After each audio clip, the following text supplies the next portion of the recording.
podcast time. I love a podcast. Here we go. We love to sing about a podcast. And we like to sing to each other. I can't tell you how many times I'm listening to podcasts and I go, I don't want to learn any more things. I'm done learning. Someone make me laugh. Someone make me laugh. I was just at a commercial audition the other day, and the gentleman who was working the camera, we got on some sort of conversation about podcasts. He's like, "Oh, biggest waste of my life." I'm like, "I know, and I do one." And I love them so much. I listen to them all the All time. the time. Doing dishes, working out, Can't driving, get enough. Cannot get enough. constantly listening. And then I feel like they're my friends. Oh, Chelsea Handler wants to talk to me. Oh, Martha Beck wants to talk to me. Oh, Glennon and Abby, they have something to say all day long. I Oh, hope people feel well, that way about us. I hope they tune into our podcast, go, Natalie and Kristen want to talk to me today, because that is why we do it. I hope someone feels that way. Anyone, any one person out there. One If person. not, I feel that way with you. I'm happy to talk to you too. How you doing today, Natalie?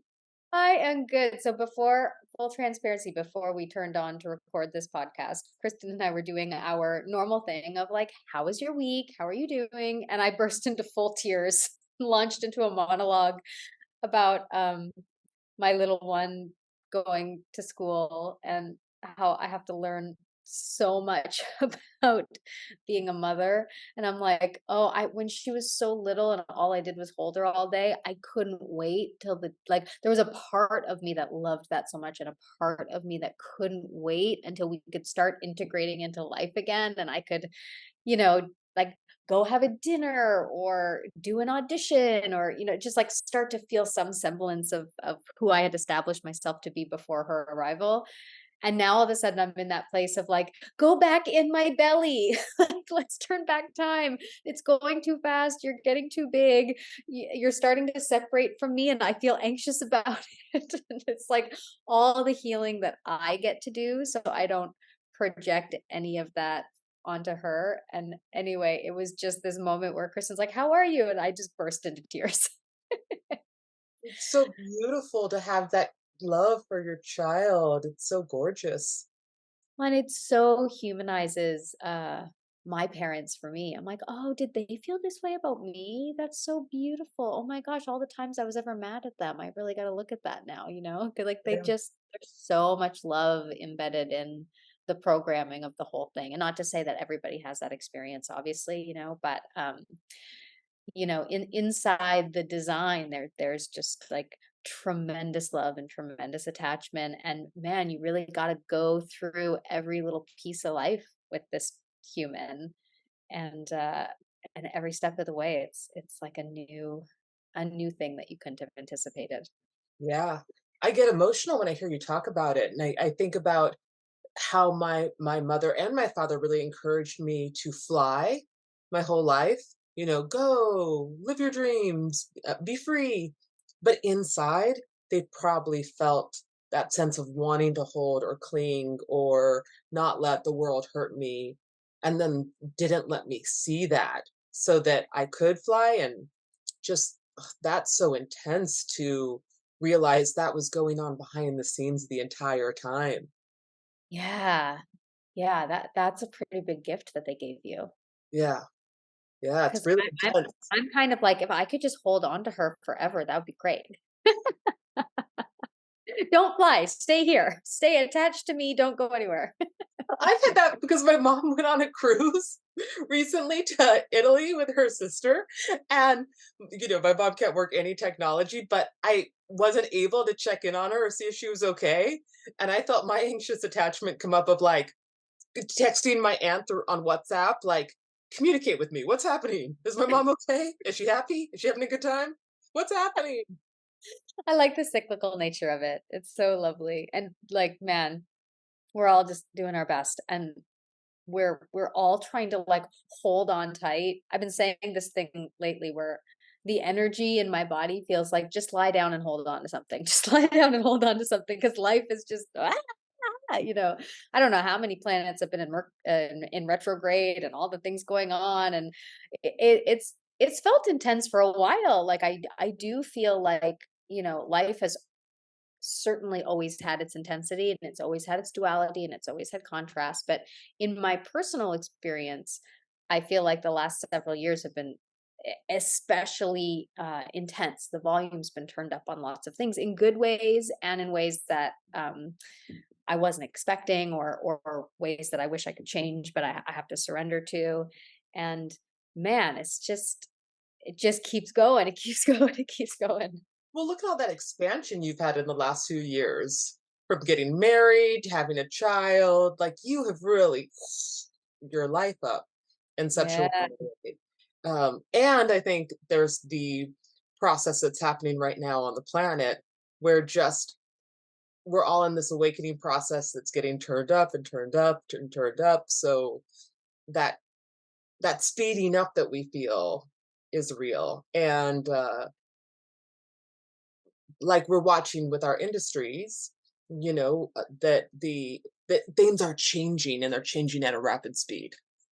Yeah, yeah. And it feels like everything that's getting unearthed or everything that's getting revealed is so poignant, and I feel grateful for the tools that I have, and would really, for what has worked for me, really encourage anybody who feels like they don't have tools to really seek that out for yourself of what tools for me right now help me stay grounded in what you know your own personal truth to be, in what you know your values to be, in what you know helps regulate you on really a consistent daily basis, because there is so much, I want to say, consumption addiction these days where we don't realize how much we're consuming and how much information that is for our body to digest on a daily basis. And so if we don't have these, I want to call them coping mechanisms of just how we regulate and get back to that core of truth, the core of trust, the core of knowing, the stuff Kyle Cease says is like that deep down place. Like, what do you know deep down? What do you trust in? What anchors you? I heard a coach that I like a lot the other day talk about the frequencies of fear and faith, and basically the way they were articulating it was saying that fear and faith are actually kind of live on the same spectrum. Fear is the worry, the I'm afraid of what's to come, of what hasn't manifested yet. And faith is the I trust in what's to come. I trust in what hasn't manifested yet. So our relationship to the unknown, to the change, to the future, to the shifting can go in either place, right? We can go into fear where we feel ourselves future tripping, we feel ourselves worrying, we feel ourselves panicking or getting into scarcity or whatever those things might be. Um, and we can look at the same unknown future and make choice and decision about surrender and faith and trust from a conscious place that leads us to what is the inspired action. So we're not sitting around waiting for someone to save us, but that inside that frequency, what do we all need right now to drop into that anchored place where we can navigate? I'm choosing what I consume, I'm choosing how I engage, I'm choosing who I engage with. And I do it from a place that is healthy for me. And that's okay if it looks different than how everyone else is doing it. Yeah, I was just telling you about this brand new season of Michael Singer's podcast. So he's doing his Untethered Soul season 3, episode 1 just dropped. I was driving up here to Woodstock and I was like, "Ooh, a little brand new Michael Singer for my drive." And it was all about the tool of relaxation inside the human experience. So, as you're in the supermarket, just learning that you can relax your body. And he was talking about how we create fear for ourselves with our own mind by thinking about the past, about projecting ourselves into the future, and that keeps us from being able to experience the world as it is. And so, just the technique of constantly inviting our bodies into relaxation. And when you talk about fear and faith, I think about how when I invite faith into my process, my body relaxes. When my brain is ruminating, then my body gets into fear. My nervous system tightens up and I can feel it in my body. And so I've really been playing with watching what my body is telling me I'm believing. I know I've shared on this podcast before that something I have gotten often in my psychedelic state is this wisdom that comes up that reminds me just to relax my body.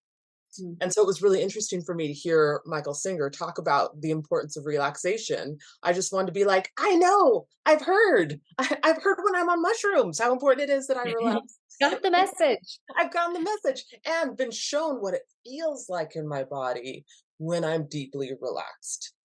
And what I know about myself is when I deeply relax in my body, there's a space that's created. I can feel the space that is created in, across my shoulders. I can feel the space that's created in my mind. I can feel my heart open. And in that place, I'm receptive to the solutions that the universe wants to give me, to the intuition that wants to come up. I'm open, I can receive. When I'm in fear, oh man, my brain is spiraling. It's trying to solve the problem. It's going through scenarios. My body is tight. My shoulders are like, um, I can feel this almost racing inside of my body that feels like it has to run from something that isn't actually happening. And I can notice these very different states and realize that it's my consciousness that can take me from one state to the other. And Mm.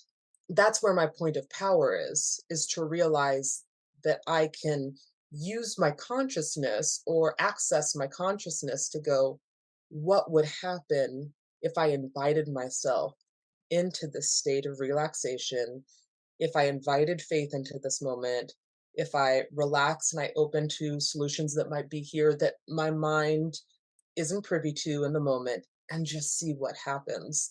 And this is something I have to remind myself of daily, maybe hourly. Mhm. um, and in the state I know when I'm open, then I can actually enjoy what's here. Like I can enjoy how beautiful Natalie's face is. I can enjoy how gorgeous the drive is. I can enjoy life as it's unfolding in a way I may be blind to or not able to see when I have allowed myself to get deeply into a fear state. Yeah. Gosh, yes. So much of that I heard and resonated. When you were first speaking, it really truly reminded me of when I was in labor because the job when your body is dilating, like when your body is getting bigger, when your physical body is getting big enough to birth something, the more tense you are, the more tight you are, the longer the process takes.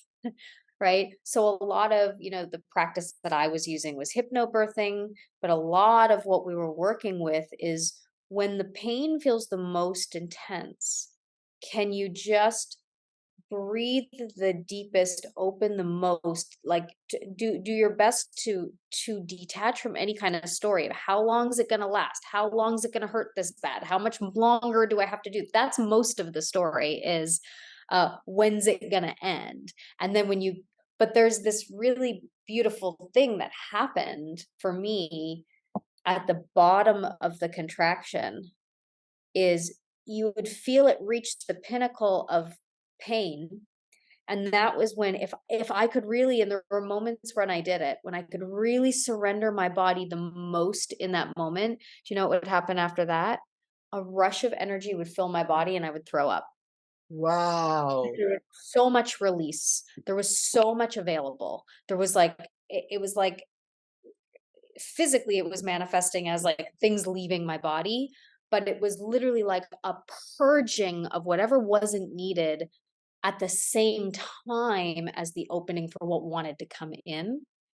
And it was very profound. And when I could stay in that, when I could really stay in that process of knowing that at the deepest level of pain was when moment of eruption almost like was going to occur. And then inside that moment, you got bigger, got a little bit bigger, got a little bit bigger. Like you were able to hold a little bit more. And sometimes I think that when I get very, very overwhelmed, because the story when I'm inside overwhelm is I can't do this, I can't handle this, it's too much. I need to push it away, it needs to stop. And if my impulse switches to, what if I go deeper? What if I let myself feel that more? What if instead of pushing away how intense it feels, what if I let the intensity grow? What if I just breathe into how afraid I am? What if I let myself feel more afraid? What if I welcome that feeling? What if I welcome the discomfort? Then that's when it's like what doesn't belong there goes, and what needs to happen for what you want comes in that particular experience, which feels in alignment with what you were describing. Yeah, and as you were saying that, I was like, "Oh, because of the awakening process, we're all being taken to our edge right now because we're all birthing something new through us." And so as we go to our edge, that fear comes up, our nervous system goes, "Ah, this is a scary place. I haven't been here before." And we're learning how to relax inside of that and actually welcome our edge. It also makes me think a little bit about sex. The Totally. process of being the place where you're like, "Oh, this is intense. This is wild. I don't know if I can go this far," and learning Build, build, build, how to build. build and relax, and what happens on the other side of that, right? You're like, "Whoa, bliss." So the same thing that's happening in the birth process, that's happening in the orgasmic process, and in this kind of life process of us learning how to go places we've never gone before. Yeah, and in kind of speaking about this idea of this consumption addiction as well, another thing that I learned through the hypnobirthing processes is that uh, animals in nature, all animals besides humans, basically, the practice is when the laboring starts, when the creation is coming through, you sit in the dark, you sit in the quiet, you go in the corner.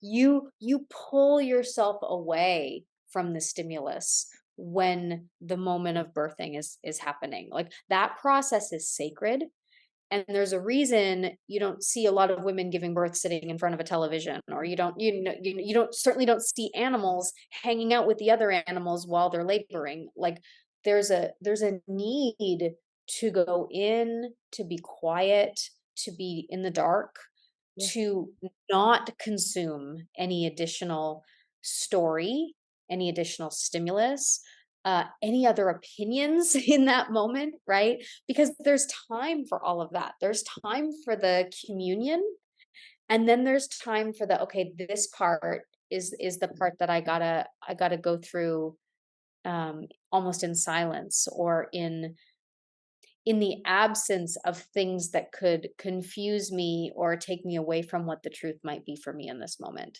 Yeah, it reminds me of when I'm teaching the heroine's journey that there's that descent when the heroine must pull away from society. And there's that vision of her going deep into a cabin in the woods or into a cave or in the forest or down, to the bottom of the ocean, this underworld place that is isolated.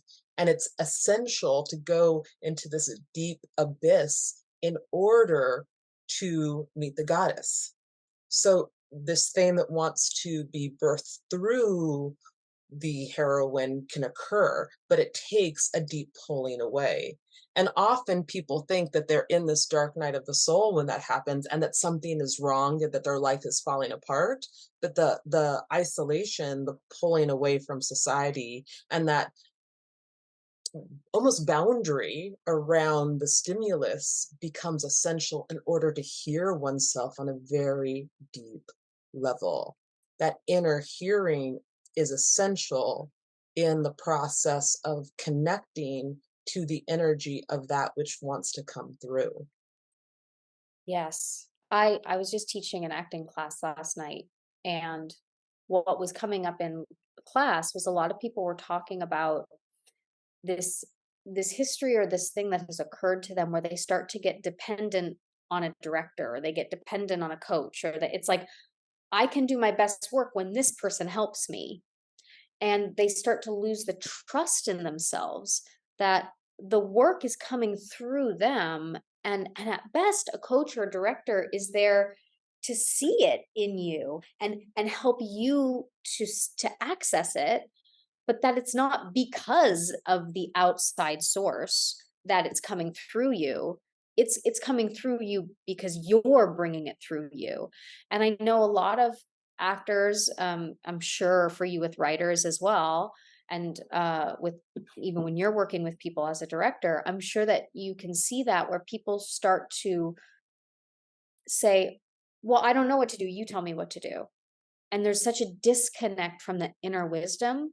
And I think that reminds me, even with parenting or even with birthing, when, the doctor would come in and say, we suggest you do this. And I would always, my gut instinct was, can you leave me with that information and come back? So by myself, without anyone in the room, I can feel what feels right for me. And I was just telling you, I did this with my daughter's doctor's appointment the other day. They said, well, here's some ideas for you. And I said, can you leave those ideas with me? And can I come back to you so that I have time to get into my own intuition and my own discernment, and feel inside my daughter what might feel best, as opposed to this thinking that someone or something in the outer world has the answer and I have to somehow be smart enough to figure out who it is or where the right answer is.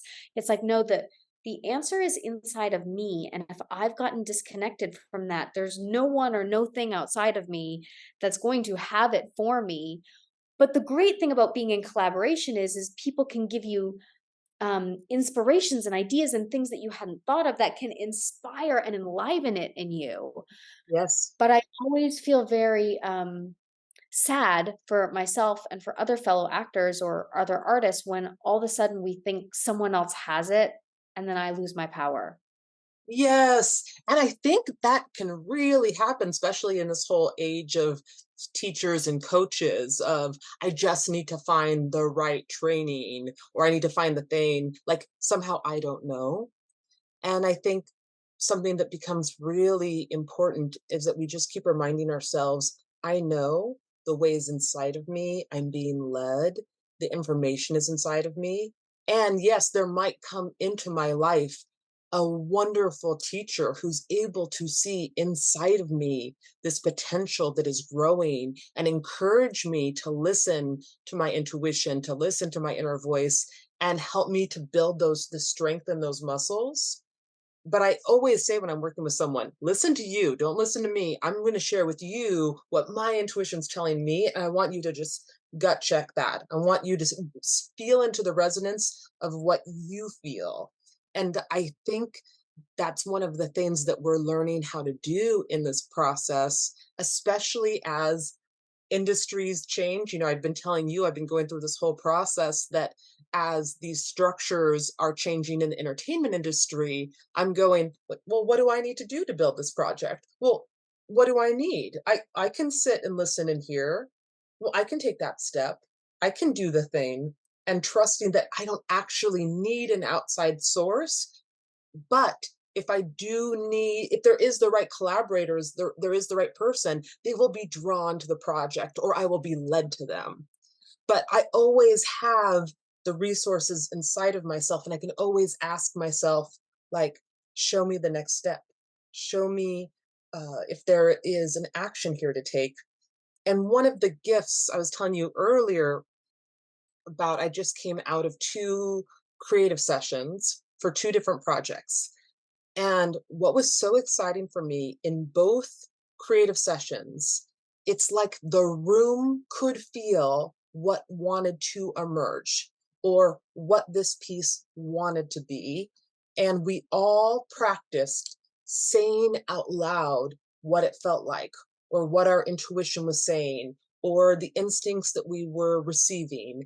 And just to feel in the room, you could feel how the project wanted to move, the direction Mhm. it wanted to go, what the rewrite wanted to say, to the place that all of a sudden we were all looking at the same vision. And it was so exciting to me because I left both sessions, and they happened kind of like right after each other, of I know exactly what to do. It has revealed itself. And I often feel that in communication with you, we'll get onto these podcasts. I don't know what we're going to talk about. I don't really know what the subject's going to be. But if we both show up and talk truthfully from our experience, there's something else that wants to take over. And I become Yeah. really interested in this third, this kind of mystical third that is coming through us. And I feel like it's something we're all learning how to experience, is how to trust that there is something that is coming through. That's not us, but it comes through us, and it's teaching us how to birth it, shape it, mold it, create it.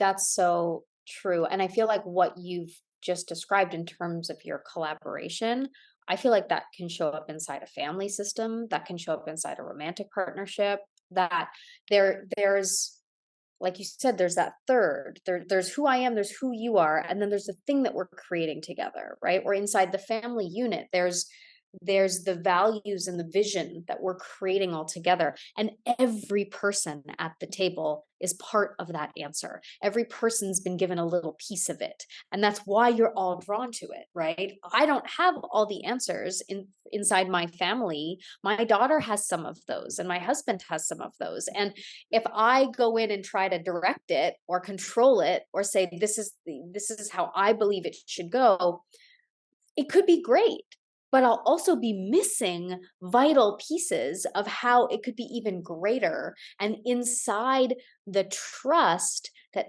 everyone in the family, everyone at the table, everyone in the creative project, everyone inside this romance, everyone has a piece of the vision. And Yes. I have to get curious about the piece you have because you've been given it and I haven't. That is In the same so way true. you get curious about the piece that I have, and then in the same way with acting, it's like all great acting is listening. Yes. All great acting is what's going on inside the other person that you're learning about and experiencing and responding to. It's not about your own experience. It's about what you're receiving and how you have the impact of that thing that you're receiving. And so, if I can, inside our dynamic, get more curious about the piece of the puzzle you've been given and hold you in sacred reverence as the person who's been entrusted with that, then it just makes me love you and be so grateful for the collaboration as opposed to being like that person is a thorn in my side if only they do what I want, you know? Yes. And I just want to highlight those words, sacred reverence. Sacred reverence for the other. And if we can bring that into our relationships and get really curious about what is it that they can see and that they know, and really hold it like they have divine communication that is for us, and the act of listening that occurs. Like, I know this thing happens. Ram Dass often said, when he was helping people, like when he was working with the blind or the dying, he would say, if I get myself into the role that I'm the helper and they're the helpee, then I've created separation, right? So I know that if I'm working with a client, as soon as I put on the role of I'm the helper and they're the helpee, then I'm screwed. No, like this is not going to be a good session. If I go deeply into, they are articulating sacred wisdom that I need to hear right now, and erase the lines of separation. And I enter deeply into what they're saying, not as something for me to solve, but for me to hear, because it's unlocking something inside of me, which is also them. Then something happens, which is incredible and beyond my comprehension. And it takes this willingness to let go of roles and dynamics again and again and again. And I was telling you the other morning, I was supposed to have a phone call with someone who, in the, if there were going to be roles, I was the helper and they were the helpee in this situation. But I was having a morning where all this grief about my father was coming up. And I was really looking back on the last few months of his life, and the thoughts that were coming up were around, were there other ways I could have been there for him that maybe I missed or wasn't conscious to. And I was just flooded with all this love with him, and also a way of seeing that I couldn't see before then. And so by the time I showed up for this call, I just was like, I'm really, really raw right now because I'm flooded with these ways that I'm seeing that I could have shown up in a different way, and and it's really intense for me right now. And she and it was funny because their thought was, oh, when I said to her, and I can't hide it right now. I can't pretend, like I can't just show up on this call and pretend this isn't what's going on for me. Though I know there's a part of me that would usually have an instinct that I have to drop whatever's happening for me and just show up and like be a space. And she's like, oh my gosh, I'm so excited that you said that. Because I've been having all these thoughts about my mother and her passing, and don't even know how to begin to enter a conversation with all these unsaid things we had. And it was Mm, so interesting for me because I was like, oh, the sharing of my truth in this total authentic way unlocked a sharing of her truth. And together we got somewhere new in the process of the call for both of us. And mm. it was so powerful that it was just a reminder to me of, oh, show up and tell the truth. Again and again, the answer is in showing up and telling the truth. And I can watch myself forget that all the time. Yeah. I just felt so much, and when you were sharing that with me this morning and also just now, I felt so much of the courage it takes to let someone see you inside the rawness and inside just whatever is, without putting a mask on it, without putting perfume on it, without making it look better, smell better, feel better, without trying to manage how they might feel about it. And I think so much of what I've been watching and frustrated by and saddened by lately is this othering that's happening. And I see it everywhere where it's like, this is me and that's you, and we're different. And we don't see things the same way. We don't do things the same way. And I'm good and you're bad. And there's so much of this othering. There's so much of who's the victim, who's the perpetrator, who's the savior, and these ideas. And there's such a lack of the just humanity, that we are all hearts that feel. We are all hearts that beat. We're all hearts that grieve. We're all hearts that feel enraged. And can we live in the truthfulness enough to not try to manage what people see, how people might feel around us? Can we actually trust people enough to be with our truth? And can we trust ourselves enough to not make our truth have to be shinier or prettier or different in order to, I don't even know what, to make everyone else feel more comfortable around us? Yeah, that's exactly right. And I know that one of my character defenses is I want to make my truth palatable, and I want to manage how other people receive my truth. So, like, trying to make it digestible, or really it's leaving my own experience and trying to receive it for them, which is taking away respect of allowing them to receive it and Yeah. trusting them to receive it. And it's a it's a big undoing. And it's really, it's like covert control, and teaching myself that I don't have to do that to keep myself safe. Ugh, yes. Yes. I one of the huge gifts of our friendship for me has been the many times I've called you and said, "I'm sobbing in my bed right now," and you're like, "I'll be right there." And, like, I'm not coming over to fix it. I'm not coming over to make you stop crying. I'm not coming over to make you feel better. I'm gonna just come over and wrap my arms around you, and you can just cry with me. And, you don't have to clean it up. You don't have to make it look less messy. And I do believe that our relationship has grown so authentically. We're both crying. So authentically over the years because that became the foundation that we were building upon of everything you are is okay with me. Every Every piece of you is okay with me. And only inside that place can we actually get anywhere. Can we actually collaborate? Can we actually create? Because otherwise we're keeping up with the facade, not the relationship. That's right. And I think we're learning how to do that in relationship.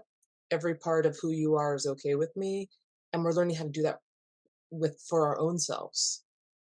Mm. So like my teaching myself every part of who Kristen is okay with me. All those parts that you I want to tuck away or pretend, yeah, let's bring it here. Let's learn how this too, this too, this too. Let's learn how to love it all. Someone was saying to me recently, people talk a lot about self-love, but I don't know how to do it.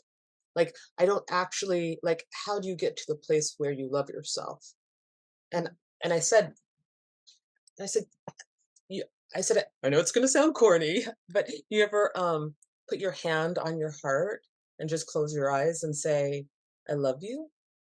And she's like, that doesn't feel true. Mm. I was like, oh, that's really interesting. And I was thinking, how does one get to the place where they can learn how to love themselves? And it's a really interesting question. How do you teach yourself how to love all parts of yourself? Mm. And what came up for me in the moment was I can think of something I like about myself and tell myself that, I can find something that feels authentic. Um, and then I realized that a lot of my process has been learning how to first accept the things I don't like about myself and then learning how to somehow even appreciate the things I wish would change about myself and then not needing those things to change and be able Yeah. to make them welcome too. And that it's a process. And for me, it's been a ongoing process where I keep discovering things about myself that I've put into hiding and then learning how to like accept them to the table. But it's very interesting how I think we do this in relationship. We're like we build these spaces where, oh no, you can show me more of you. I got it. I can hold it. I want to see it. It's an honor to see it. And it takes a lot of trust and vulnerability to go, wait, what about this ugly part of me? Here's when you'll reject me, is when I show you this thing. And then, no, I'm still not gonna push you out of my heart. Not even now. Yeah. Yeah. I'll never forget. It's like,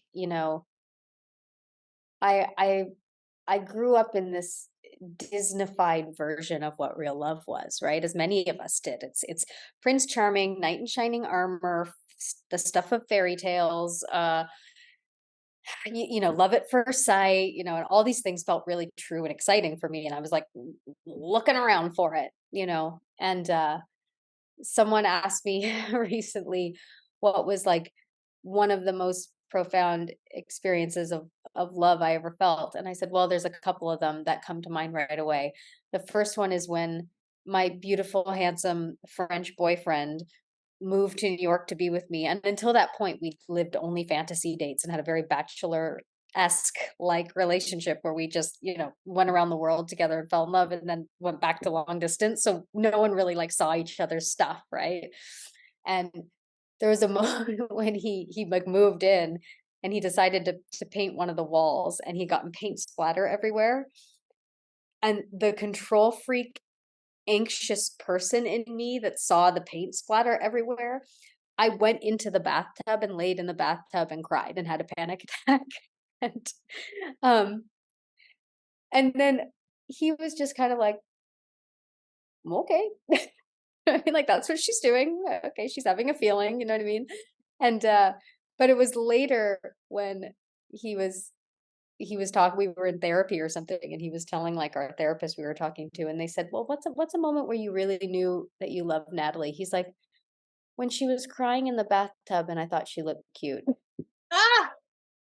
it was like the point is not that he thought I looked cute, but the point is that there was no judgment on it. It was just like, okay, she's just that's how she's processing, no big deal, as opposed to this story of, oh, she's crazy. Did I make a big mistake? I'm sure he thought all those things as well. But what he offered me in that moment was like, okay, that's what you need to do. Okay, I'm not going to judge it. And then the second time that really felt profound was this moment when he walked in and I was breastfeeding and I was single, like tears just falling out of my face. And I was staring off endlessly into space and like kind of half holding the baby and covered in liquid. And he walked in and he gave me a kiss on the forehead and he took the baby and he rubbed my sweaty little forehead and he just walked away. And I was like, oh, that's what love is. You know what I mean? Like that, oh, that's what it is. Mm. It's not the fantasy suite date. It's not the, romantic kiss in front of the Eiffel Tower. I mean, all those things are wonderful, but it didn't feel like love the way those moments felt like love. The way it was just like, oh, you can just be the messiest, dirtiest, smelliest human, and I will not take my love away. Mm. Like, what a precious gift that is to receive. And I just think that what happens in our life if we practice that with each other, you can disagree with me and I won't take my love away. Yeah, You can hurt me and I won't use that as a way to weaponize love. yeah, I can use that as a way to maybe set a boundary or have a conscious conversation, but I won't use it as a way to make a story about you that you're no longer a human being to me. yeah. And that the love that we have shared is somehow invalidated. You know, Mm, I've seen. Okay, I've seen more of the messy human parts of you, and and the love is still real, and I can love that like I love my own messy parts.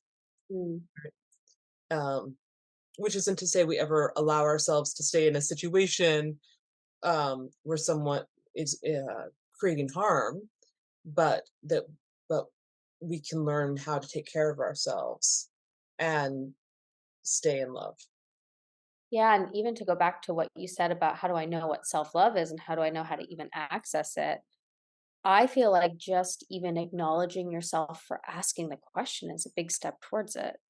Like, I've just asked myself how I can love myself more. That's the most loving thing you could have just done for yourself. Like just the desire to love yourself is an act of love. I feel like That's you're already doing it. You're already doing it. so beautiful, Natalie. Already doing it. And I think we need to give ourselves more credit for the things we are already doing, Yeah, as opposed to just always looking at the things that need to be worked on and the things that need to be fixed and the things that aren't quite right yet. And, yes, yes, and all yeah, those things. But yeah, also, your beautiful heart is living and beating and here and it cares and it loves and and if you want to expand on anything, expand on those. yeah. Expand the love. Expand love.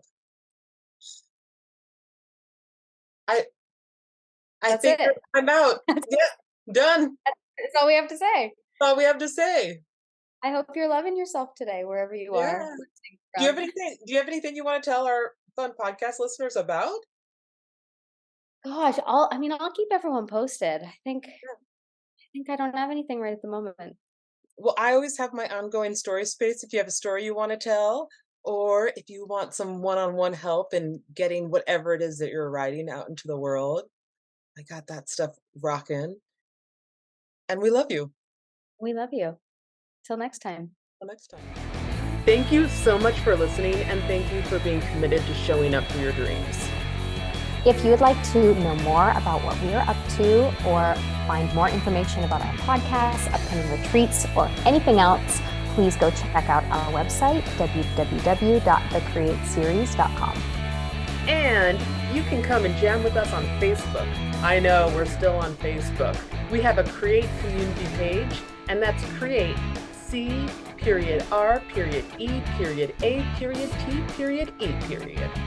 And if you want to check us out on Instagram, you can find me, Natalie, at Miss Natalie Roy.